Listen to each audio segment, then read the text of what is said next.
महात्मा नीलेश जी ने भी कृपा की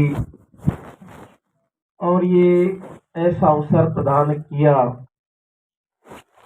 आप सबको पता ही है कि आज ऐसे संत का हमें जिक्र यहाँ पर कर रहे हैं, उनका गुणगान कर रहे हैं, उनके कर्मों का हमें या बखान कर रहे हैं,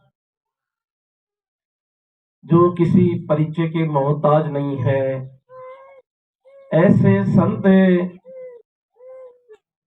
शिरोमणि रामअवतार जी शर्मा जी अभी बहुत अच्छी बात बता रहे थे महात्मा बोरदास से कि वो थे नहीं, वो है। और यही सत्य है। संत अमर होता है, शरीर तो आना जाना है, सबका आता है। राम गयो रावण गयो, जाको बहु परिवार, कहो नानक कुछ स्तर नहीं, सपने जो संसार। ये सारा संसार एक सपना है, सबका आना जाना है। तो आओ ऐसे संत जिसका जिक्र यहाँ पर हो रहा है, बड़े श्रद्धा से हो रहा है, अदब से हो रहा है, उनके जीवन पर प्रकाश डाला जा रहा है। और आज इनकी ये पुण्य तिथि आप सभी भक्त जन मना रहे हैं। वाकई में सत्संगत ऐसा जीवन उनका था, इसमें कहीं कोई शक नहीं है। ज्ञान से पहले भी उनका जीवन था, पर सदगुरु के चरणों में आने के बाद में उनका जीवन किस प्रकार बदला, दास भी बड़ा आश्चर्यचकित रह जाता है, दम रह जाता है कि इस महात्मा में ये परिवर्तन कहां से आ गया। जब दास अकेले में उनसे बात करता था, जिक्र करता था, तो वो बताते थे कि महाराज मुझे तो नरक में भी जगह नहीं मिलेगी। पर आओ जब वो गए तो कैसे प्रभु के चरणों में सत्संगत गए, सत्संग सुन रहे हैं कुर्सी लगा करके अपने इस कैंपस में ही। और जहां ऑनलाइन संगत सुनते सुनते ही सत्संगत तो दातार का खेल ऐसा हुआ, शारीरिक यात्रा पूरी करनी थी दातार को, वहीं मोबाइल गिर गया, वहीं कुर्सी पे सत्संग अटैक आ गया। संतों महापुरुषों, ये ऐसा जीवन कोई बिरला ही संत जी के जाता है, जिन्होंने इस घर को एक प्रयागराज बना दिया। आप देख रहे हैं ये बिटिया तनुजा थी, दास को पता है जब ये महात्मा जी के साथ में बहन जी और ये बिटिया साथ में जाती थी, दोनों भैया तो बम्बई रहते थे और यही उनके साथ बाइक से कई गाड़ियों से संगतों में जाते थे। ये छोटी सी थी, बिल्कुल छोटी सी गुड़िया थी, दूर दूर तक जाकर के सत्य की आवाज को देते थे। दास ने उनके जीवन से एक सीखा।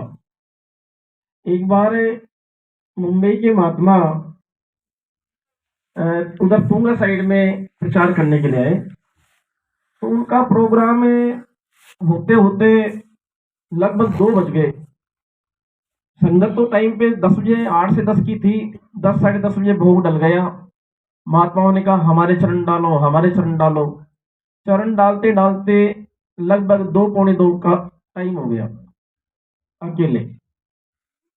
तो मैंने कहा जी महापुरुषों यहीं आराम कर लो, ये आपकी कुटिया है। कि बस महाराज आप तो आशीर्वाद दो, अभी 15 मिनट में अमराबाद पहुंच जाऊंगा। यानी उनका इतना जज्बा था, इतना एक उमंग थी। दास जब भी उनको कहीं आसपास संगत में बुलाता था तो बस उनके मुंह से कभी ना तो हुई नहीं। एक बार दास ऐसे ही आ गया था, बीच में ये कोरोना काल जब शुरू हुआ था, उससे पहले यहाँ आया, कहीं जाना था या शायद यहीं कोई संगत में आशीर्वाद लेना था। तो गाड़ियां बाहर खड़ी थी, बाउंड्री नहीं थी उस समय। शायद बाउंड्री हो गई थी, ये मकान का हो गया था काम। तो गाड़ी खड़ी थी, वो अपनी मोटरसाइकिल रखते थे और गाड़ी खड़ी थी तो उसमें चाबी लगी हुई थी। तो मैंने कहा महापुरुषों आपकी गाड़ी की चाबी लगी हुई है। तो एक बात कहा करते थे कि महात्मा जी इस गाड़ी की चाबी गाड़ी में ही रहती है, मैं कभी गाड़ी की चाबी निकालता नहीं हूँ। वो फिर इसके साथ एक बात और कहा करते थे कि इसकी चाबी गाड़ी में लगी रहती है, इसकी टंकी भी हमेशा फुल रहती है। ये कहा करते थे वो। बड़े हसीले स्वभाव के थे, बड़े मजाक भी करते थे।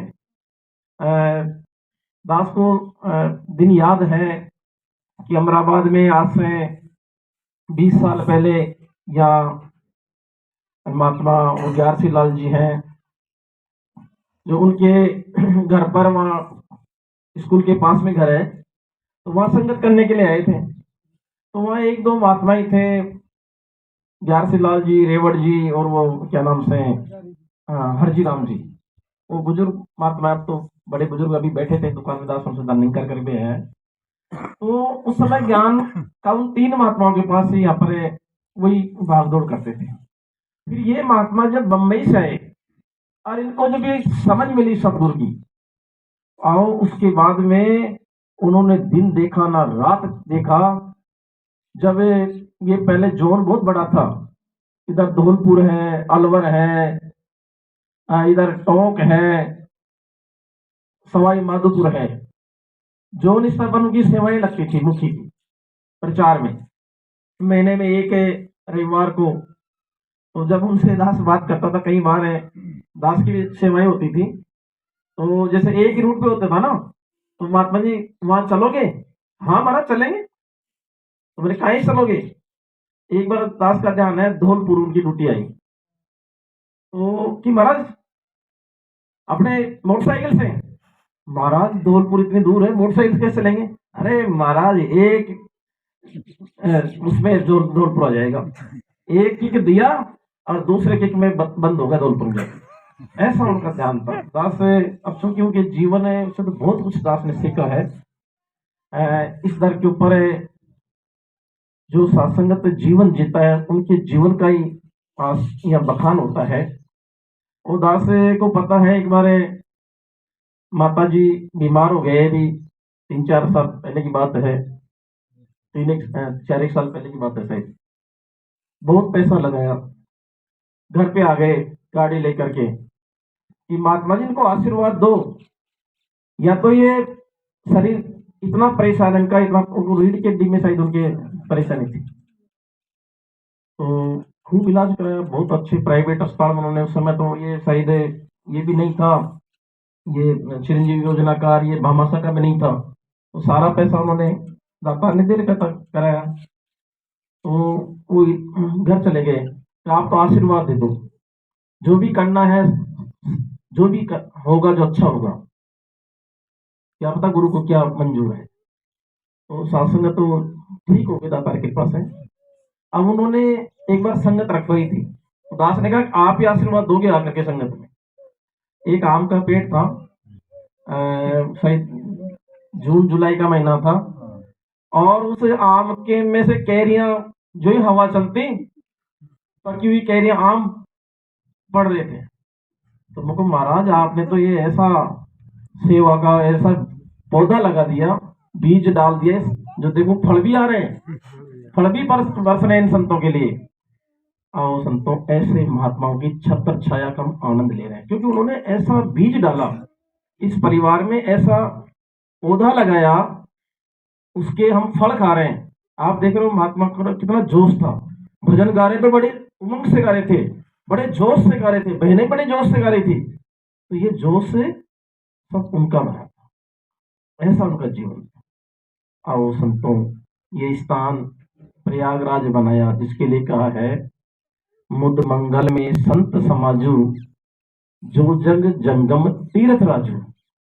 संत मिले जहां सुर जहां, संत जहां मिलते हैं तो क्या करते हैं, ये सुरसुरी धारा, इसे ज्ञान को बांटते हैं। संत मिले जहां सुरसुरी धारा, मिल बैठ करे ब्रह्म प्रचार विचारा। इस ब्रह्म का प्रचार करते हैं, इसका विचार करते हैं। ताओ ये स्थान एक तरह से प्रयागराज हो गया है, जहां संतों का समागम है वो प्रयागराज है। आओ संतों, क्या क्या जीवन में आज संत निरंकारी मिश्र एक ही आवाज, एक ही संदेश इस मानवता को दे रहा है।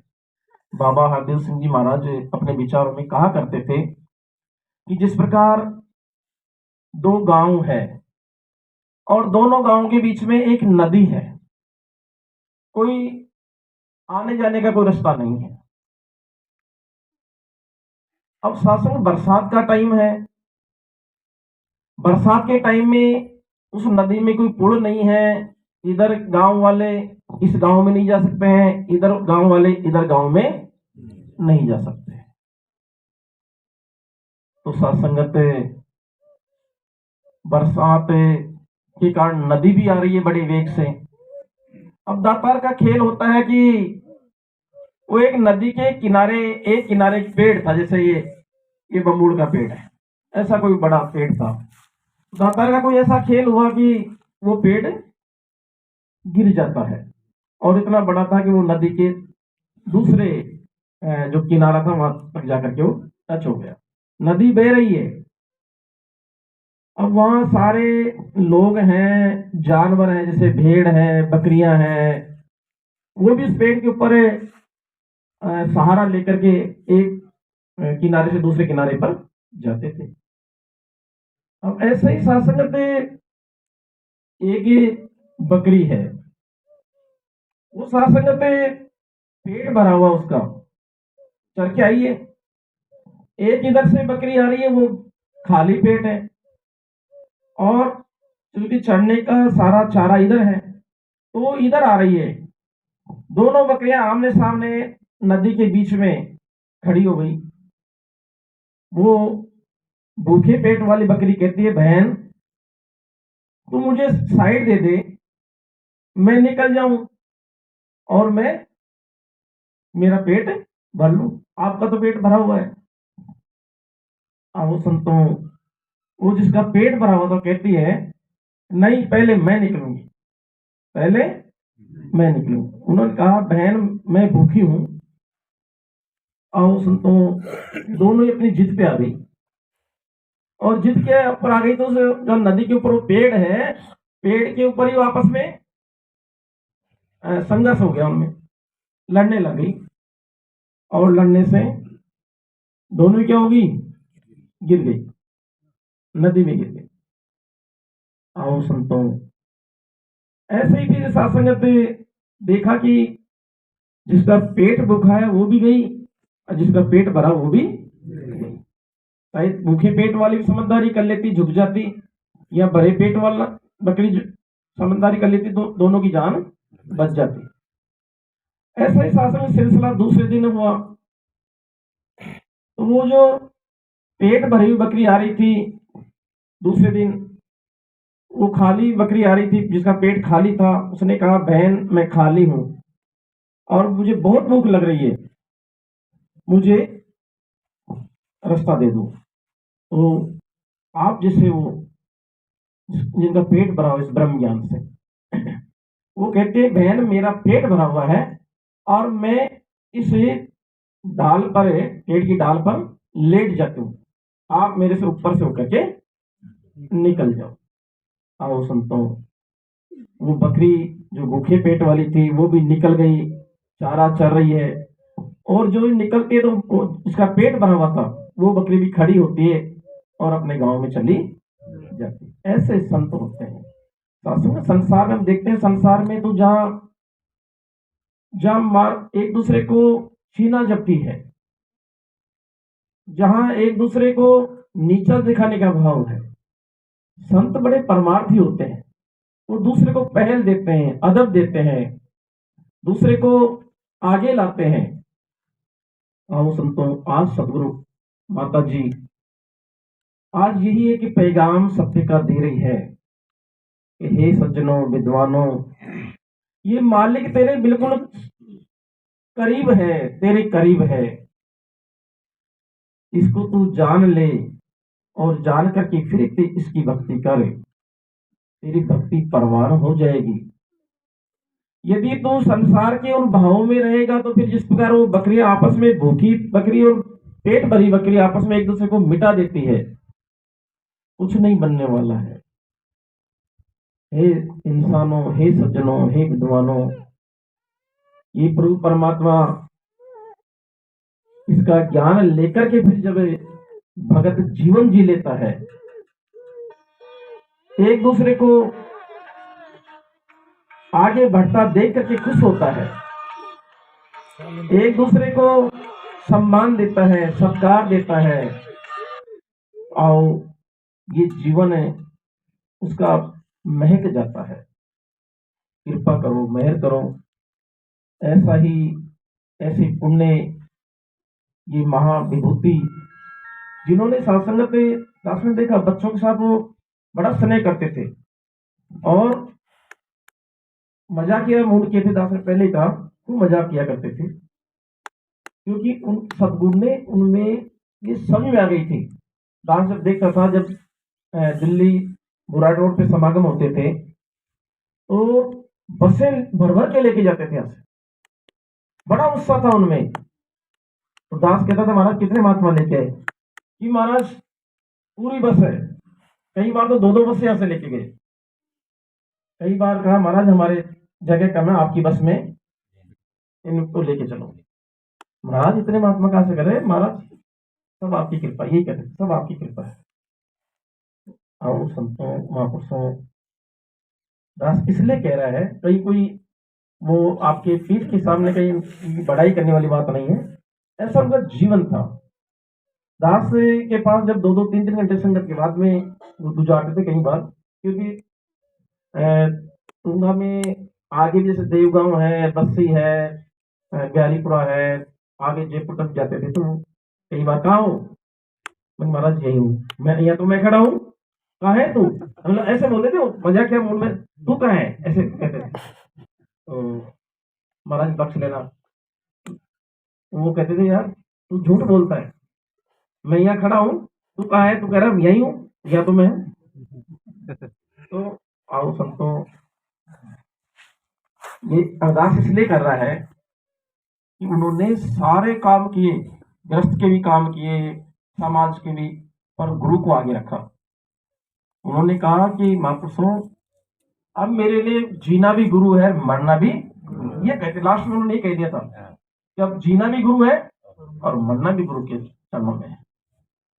बस आपको आशीर्वाद दो कि मैं अंतिम समय तक है ना गुरु के चरणों में, ये संसार की कोई माया मेरे ऊपर प्रभाव न डाल दे कि मैं दाएं बाएं नहीं हो जाऊं कहीं संसार से। ये कहा करते थे। अब समागम आ रहा है, आप देख रहे हो 75वां संत समागम, जिसको मैं प्लेटिनियम समागम 7 दिन का है। कितने दिन का है? पूरे 7 दिन का समागम है। जब उनसे बात करते थे महाराज कितनी समागम सेवा आई, तो पहले महाराज वो बीज खुद अपने घर से डालते थे। सेवा का की बीज की शुरुआत घर से करते थे कि महाराज इतनी सेवा भी, महाराज इतनी सेवा कैसे आ गई? अरे महाराज गुरु के दर पे तो कोई कमी नहीं है। दास कई बार दम रह जाता था कि हमारे समागम सेवा आती थी, मुझसे ज्यादा समागम सेवा वो संगतों करते। मोटरसाइकिल चलती नहीं थी महाराज, आज उधर जाऊंगा समागम सेवा में, आज उधर जाऊंगा, आज उधर जाऊंगा, ऐसे मतलब जिनको अपना कहते हैं ना हमारी भाषा में, थाले नहीं रहते थे। तो संतों, दास ने उनको कई बार कहा भाई आप अपने स्वास्थ्य का ध्यान रखा करो। अरे महाराज क्या है स्वास्थ्य, अब इसके लिए जी रहा हूँ मैं, गुरु के लिए तो जी रहा हूँ। तो उनके मतलब एक खुमारी ऐसे छड़ रही थी उनके उसमें ज्ञान की। तो आओ संतों, ऐसा जीवन हमारा भी बने। दातार के चरणों से अरदास करें, प्रार्थना करें सच्चा पातशाह, क्योंकि ज्यादा समय नहीं था उनका जीवन, कोई गुरु दर पे ज्यादा नहीं बीता उनका जीवन। और कई तो ऐसे होते हैं जो 60 साल 70 साल जी करके भी कुछ उनकी यादें इतनी नहीं रहती है, और एक 2-5 साल में इतनी यादें लिखे देता है, दिल जीत लेता है लोगों का कि वो दास को ध्यान है जब शायद यहाँ रामगढ़ ब्रांच में जब वो ब्रांच बनी थी, उनको सेवा दी थी यहाँ बालाजी गार्डन में सही। हाँ, वहाँ दास जब आया था, उन्होंने कहा कि महाराज मैं ज्ञान नहीं लूंगा। वो उससे पहले की बात है, आप कहीं मेरे ज्ञान समझ में आएगा ना, तब मैं आगे बढ़ूंगा। तो फिर उन्होंने जब ज्ञान उनको जब उनकी सेवा दी थी, उससे पहले की बात है दास, तो वो महाराज आप ज्ञान लो। ज्ञान लिया, फिर उन्होंने समझा, परखा। उन्होंने कहा कि महाराज अब मेरे को कोई रुकावट नहीं है। जहाँ सत्संग समाज की ब्राह्मण परिवार में जन्म लिया, उन्होंने कहा कि महाराज अब मुझे ऐसा घर मिल गया, अब मुझे कहीं परवाह नहीं, किसी की परवाह नहीं, खूब जी लिया मैं संसार में। और ऐसे परिवार में रह करके भी उन्होंने गुरु को प्रधानता दी, गुरु को आगे रखा। और हम भी आज उनके इस पुण्यतिथि से यही अरदास प्रार्थना करें, सच्चा पातशाह जैसा उनका जज्बा था, जैसे उनमें गुरु के प्रति एक सत्कार था, साथ संगत को बहुत ही बड़ी प्रधानता देते थे, बहुत प्यार करते थे साथ संगत को। ऐसी प्रधानता हम देते चले जाएं, और उनके जो भी कार्य हैं, परिवार के कार्य हैं, क्योंकि गृहस्थ में रहते हैं, तो गृहस्थ के भी कार्य हैं। वो यही कहा करते थे दास को कि महाराज अब मेरे एक बेटा और एक बेटी, एक बिटिया के लिए कहा करते थे, ये मेरी जिम्मेवारियां हैं, बस ये जिम्मेदारियां से पूर्ण हो जाऊं, फिर मैं खुलापन से हो जाऊंगा। ये भी कहा करते थे, फिर खुलापन से हूं। थोड़ी बहुत कुछ हल्की सी रुकावट आती है, तो ये थोड़ी जिम्मेवारियां, मेरे भाई की जिम्मेवारियां भी मुझे पूरी करनी। और दास से और ज्यादा समय नहीं लेता हुआ यही अंत में प्रार्थना करेगा, सच्चा पातशाह जो उनका परिवार है, ये महात्मा नीलेश जी हैं, माता जी तो शायद आज है नहीं, हाँ बम्बई है, भैया है बड़े वाले, ये सारे बाल गोपाल हैं, बहन जी हैं, सभी। ऐसा जहां हम देखते हैं स्वर्ग कहाँ है, तो ऐसे घरों में आने से पता चलता है ज्ञान का प्रभाव वास्तव में हुआ है। और स्वर्ग है तो यही है। इस ज्ञान को जब जीते हैं तो ये स्वर्ग जैसा नजारा बन जाता है। कृपा करो, मेहर करो, ये गुरु की सिखलाई हमें मिली है, ये ब्रह्म ज्ञान मिला है। ये ब्रह्म ज्ञान जिसके लिए हमें भटक रहे थे, पता नहीं कहां कहां खोज रहे थे इसको, और ये सदगुरु ने कृपा करके इस घर के अंदर घर को दिखा दिया कि ये मेरा घर है। और आओ, अभी बच्चीदास देख रहा था, जब तनुजा जी बड़े भावुक हो रही थी, क्योंकि पता है छोटी बच्ची है, साया है, पिताजी का साया चला गया, बड़े पापा का भी साया चला गया। बेशक है, होता है भावुकता आना भी, क्योंकि शरीर करके वो नहीं है। पर आओ आज उनको याद करें ऐसे पिता के साथ, जो हमेशा कायम दायम रहने वाला पिता, ये परमेश्वर इस निरंकार के साथ वो जोड़ के गए। शरीर तो दास ने पहले का आना जाना है, सबका आना जाना है, पर इसके साथ हमें जोड़ गए, जो हमारा असली पिता है। कृपा करो इसके साथ हम जुड़े रहें, सेवा सिमरन सत्संग करते चले जाएं। जो समागम आ रहा है उसकी भी हमें भरपूर रहमतें लेनी है, आनंद लेना है, खुशियां लेनी है, खूब सेवाएं करनी है। अभी माता कहते समागम सेवा में जाके आए, एडवांस समागम सेवा में खूब खुशियां। अब देखो महात्मा कितनी पहल देते हैं, समय नहीं है, नहीं जा पाए, उनको पहल दे दी, भाई किराया लो, खर्चा लो, जाओ सेवा करो गुरु घर की। ये सिखलाई है। कई बार वो समागम सेवा में कई महात्मा किराया अफोर्ड नहीं कर पाते थे ना, उनको महात्मा मैंने खुद ने देखा है, अपनी जेब से लो महाराज ये समागम का किराया लो। और ये सारी शिक्षा है, ये सारी समझ है, ऐसे संतों से मिली है। तो दास पुनः ऐसे कर्मयोगी संत का शुक्रिया कर रहा है, सदगुरु माता जी के दर पर यही अरदास प्रार्थना कर रहा है, हे दातार आपका शुक्रिया है, ऐसा ये भक्ति का पौधा आप ये महात्मा लगा के गए हैं, सच्चा पातशाही पौधा फलता रहे, फूलता रहे, ये परिवार एक रोशन मीनार बनता हुआ इस सत्य के संदेश को जन जन तक फैलाता चला जाए। प्यार प्रेम से मिलवर्तन से रह करके ये रोशनी, ये उजाला है, ये फैलाते चले जाएं। पूरी साथ संगत के लिए भी ये अरदास प्रार्थना कर रहा है सच्चा पातशाह, जैसे इनके उमंग है, जज्बा है, जोश है, होश है, ये बरकरार रखना और आपकी सेवा में हमेशा इनको आगे से आगे बनाए रखना। और अंत में भूल चुक अवज्ञा के लिए अरदास प्रार्थना सच्चा पातशाह, क्योंकि अवतार वाणी के वो पद बाबा अवतार सिंह जी कहा करते थे अवतार वाणी के अंदर कि राम राम में रट रहा था, राम मिलाया मुर्शद ने, खान पीन और रैन सहन के ढंग सिखलाए मुर्शद ने। धूली अंदर पड़ा हुआ था, आन उठाया सतगुरु ने, पी पी जिसको अमर हुआ हूं, जाम पिलाया मुर्शद ने। जो एहसान किए सतगुरु ने, जो एहसान किए सतगुरु ने, बदला नहीं चुका सकता, कहे अवतार जन्म ले लाखों, गुरु का कर्जा नहीं चुकाया जा सकता है। और इसका कर्जा नहीं चुकाया जा सकता है क्योंकि इसने इस मालिक के दर्शन करा दिए। कहीं हमारा कहीं कर्म नहीं देखा, जात नहीं देखी, कोई खान पीन नहीं देखा, इस अविनाशी के साथ हमारा नाता जोड़ दिया। आओ इसका शुक्रिया करते चले जाएं। शुक्र किए जा तू मालिक का, शुक्राना ही भक्ति है। शुक्राना ही क्या है? भक्ति। गिले शिकवे को लब पे न लाना ही भक्ति है।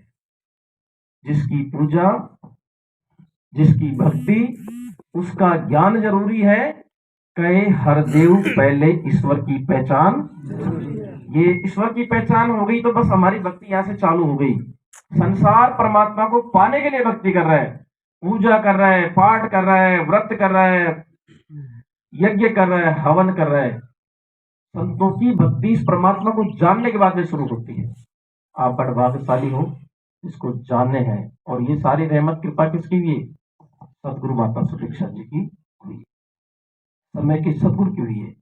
कृपा करो इनके चरणों में हम हमेशा बस एक शुक्राने वाले भाव बनाते चले जाएं, अरदास करते चले जाएं। हे दातार, हमें सेवा देना, सिमरण देना, सत्संग देना, क्योंकि तीनों से जुड़े हैं तो फिर सात संगत से जुड़े हैं, सतगुरु से भी जुड़े हैं और इस निरंकार से भी जुड़े हैं। और जब इससे जुड़े हुए हैं तो फिर क्या है? मोजा ही मोजा। क्या है? मोजा ही मोजा। ठीक है। शरीर भाई, संसार की वो माया तो कम ज्यादा हो सकती है, आनी जानी है। तो किसी को महल दे रहा है, किसी को झोपड़ी दे रहा है। कबीरदास जी तो झोपड़ी में तो रहते थे ना, पर क्योंकि फिर भी इसका शुक्रिया करते थे। आओ, वो कहते हैं ना कि राजा भी दुखी है, रंक भी दुखी है, सब दुखी है, और सुखी कौन है?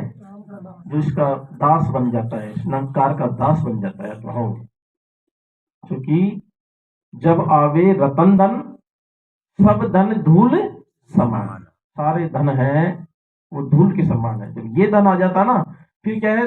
कई परिवार में दुख भी है ना, कई परेशानी भी है, तो इसका शुक्रिया करना चाहिए। दाता तेरी कृपा है, क्या पता कहीं कोई मेरे से कहीं कुछ चूक हुई है। ऐसे भाव बन जाते हैं। साथ संगति इन्हीं शब्दों से दास उन्हें भूल चुक के लिए, अवज्ञा के लिए क्षमा चाहता है। और सदगुरु माता जी सबके ऊपर ऐसी कृपा करना ताकि हर प्रकार से खुशियां, सारे संत ऐसी खुशियां लूटते चले जाएं। प्यार से कहना, तेरी ओट